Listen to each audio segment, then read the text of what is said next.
اب میں آپ کو توجہ دلانا چاہتا ہوں، ایک تو گوتم بدھ کا فلسفہ، اس کے فلسفے کا مین تھیم یہ ہے سروم دکھم، آل از پین، آل از سفرنگ.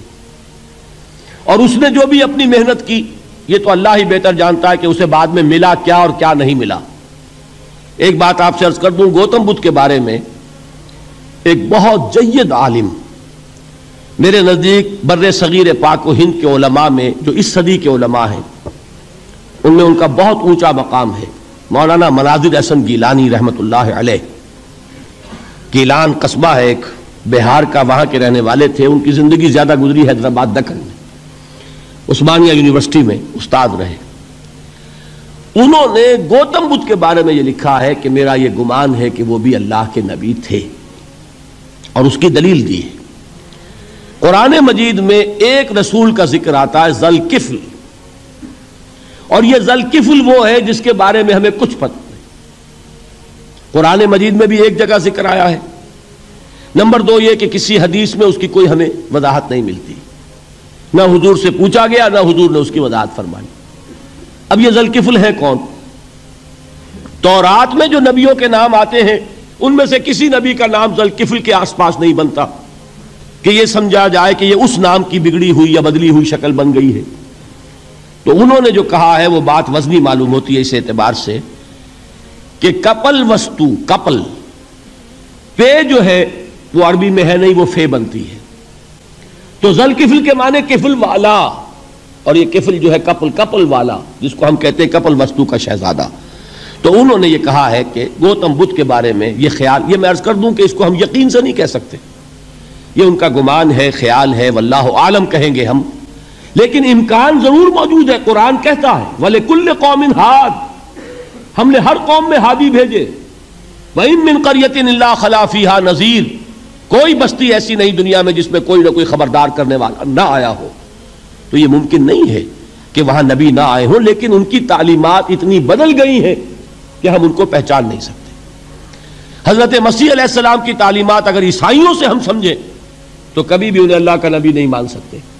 یہ تو قرآن مجید میں آ کر حضرت مسیح علیہ السلام کی اصل حقیقت ہمیں بتائی، ورنہ تو خدا کا بیٹا ثالث و ثلاثہ ان کو کیسے ہم مانتے؟ لیکن یہ کہ قرآن نے بتایا. تو جان لیجئے ہو سکتا ہے کہ گوتم بدھ بھی اللہ کے نبی ہو، لیکن ہو سکتا ہے کہ درجے میں کہیں گے، یقین سے نہیں کہتے. بہرحال گوتم بدھ نے اس دکھ، رنج، صدمہ، غم جو انسان کا مقدر ہے اس کا مشاہدہ کیا، اور پھر تپسیائیں کی، علم حاصل کیا، رشیوں منوں کے پاس گیا. اس نے کوشش کی کہ معلوم ہو سیلویشن کا راستہ کون سا ہے، اس دکھ سے نجات پانے کی کوئی سبیل بھی ہے کہ نہیں، اس غم سے، اس نجات سے، اس اندوہ سے انسان کسی طریقے سے چھوٹ سکتا ہے یا نہیں. اسی کو سیلویشن کہتے ہیں انگریزی میں، اسی کو ہندی میں نروان کہتے ہیں، اسی کو عربی میں نجات کہتے ہیں. ان نجات معلقۃ بمجموع هذه الاشیاء. میں نے امام راضی رحمت اللہ علیہ کے الفاظ میں آپ کو وہ لفظ بتایا، نجات کی راہ. اچھا، جدید فلسفوں میں جن حضرات کو دلچسپی کی بات ہے انہی کے بارے میں یہ عرض کر رہا ہوں. جدید فلسفوں میں بھی ایک فلسفہ ہے وجودیت، ایگزسٹانشلزم. آپ نے نام سنا ہوگا سارترے، یہ فرینچ فلاسفر، اور اس وقت دنیا میں جو نوجوان نسل ہے وہ بہت زیادہ متاثر ہوئی ہے سارترے کے فلسفے سے. کرکیگارڈ پرانے دور میں اور سارترے اس دور میں، ان کے فلسفے کا نام ہے وجودیت، ایگزسٹانشلزم. اس کا مرکزی خیال بھی یہی ہے، انسان کے لیے دکھ ہی دکھ ہے، صدمہ ہی صدمہ ہے، رنج ہی رنج ہے. صرف یہ ہے کہ کچھ حساس لوگ ہوتے ہیں وہ صدمے کو زیادہ محسوس کرتے ہیں، کچھ ذرا ان کی حس جو ہے وہ کچھ ڈل ہو جاتی ہے، کند ہو جاتی ہے. وہ جو غالب کا شعر میں نے آپ کو سنایا کہ مشکلیں اتنی پڑی مجھ پر کہ آساں ہو گئی، ورنہ یہ ہے کہ انسان سوچے تو دکھ ہے. اب یہ دکھ جو ہے اس سے نجات کا کوئی راستہ بھی ہے کہ نہیں، یہ کوسچن مارک ہے، جس کا جواب ہے تیسری آیت میں اِلَّا الَّذِينَ آمَنُوا وَعَمِلُوا الصَّالِحَاتِ وَتَوَاصَوْا بِالْحَقِّ وَتَوَاصَوْا بِالصَّبْرِ. جو ایک نا امیدی کی کیفیت طاری ہوتی ہے، وَالْعَصْرِ إِنَّ الْإِنسَانَ لَفِي خُسْرٍ، زمانے کی قسم ہے تمام انسان برباد ہونے والے ہیں، تباہی میں ہیں، گھاٹے میں ہیں، ٹوٹے میں ہیں. اس سے جو ایک مایوس کن صورتحال سامنے آتی ہے، اس مایوسی سے نجات دلانے والی آیت ہے تیسری آیت۔ ایک راستہ ہے، یہ امید کی کرن ہے، تباہی سے بچ سکتے ہو، ابدی بربادی وہ بربادی۔ یہاں تو یہ ہے کہ ہم نے مشقتیں اٹھا لیں، فاقے جھیل لیے، تکلیفیں برداشت کر لیں، صدمے برداشت کر لیے، لیکن موت آئی، اس کا خاتمہ ہو گیا۔ لیکن اس کے بعد اگر خدا نہ خواستہ جہنم میں جھونک دیے گئے، وہ ابد الآباد تک کی، وہ ہمیشہ ہمیشہ کی جلن۔ قرآن کہتا ہے کہ اگر ایک کھال جل جائے گی، جھلس جائے گی، اللہ اور کھال دے دے گا۔ دیکھیے یہ بھی جدید دور میں آپ کو معلوم ہوگا، بورس بکائی نے جو کتاب لکھی ہے، دی فرینچ سرجن، اس نے ثابت کیا ہے کہ قرآن مجید نے جتنے نیچرل فینومینا کا حوالہ دیا ہے وہ بالکل سائنس کے مطابق ہے۔ آج ہمیں یہ معلوم ہے کہ حس جو ہے وہ صرف کھال میں ہوتی ہے، کھال حساس ہوتی ہے، کھال اتر جائے نیچے جو ہے گوشت جلے گا، آپ کو تکلیف نہیں ہوگی۔